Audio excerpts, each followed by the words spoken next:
မင်္ဂလာပါ Karean vlog နဲ့ကြိုဆိုပါရစေဗျကျွန်တော်က Karean ဖြစ်ပါတယ်ကျွန်တော်ဒီနေ့ပြောပြသွားမှာက Alight motion မှာစာတန်းကိုဘယ်လိုမိုက်ထုံးမလဲဆိုတာပေါ့နော်အဲ့ဒီကနီးတနည်းပြောပြသွားမှာဖြစ်ပါတယ်ဘာနည်းလဲဆိုတော့ထွက်လာရင်စာတန်းထိုးတာထွက်လာရင်ပေါ့နော်လင်းပြီးထွက်လာတဲ့ glow up effect ကိုဘယ်လိုချက်ရမလဲဆိုတော့ပြောပြသွားမှာဖြစ်ပါတယ်ဗျပြီးတော့အရှိမပုံလှုပ်စီဗီဒီယိုဘယ်လိုလုပ်လဲဆိုတာကျွန်တော်တင်ပေးထားပါတယ်အဲ့ဒီမှာလှုပ်စီမလုပ်ကြရင်သွားကြည့်လို့ရပါတယ်အဲ့ဒီဗီဒီယိုအောက်မှာ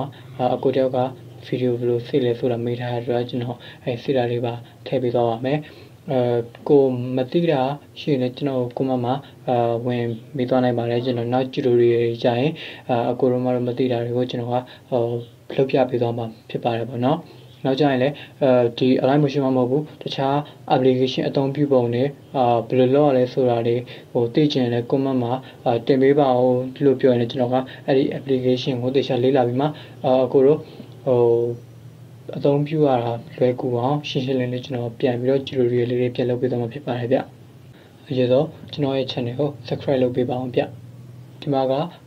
စာလန်းထူတာတစ်မျိုးပဲဖြစ်တဲ့အတွက်လှုပ်စီမလုပ်တတ်ဘူးဆိုရင်ကျွန်တော်ရှင်းမှာတင်ခဲ့တဲ့ဗီဒီယိုကိုတွားကြည့်ပေးပါဗျကြည့်လိုက်အောင်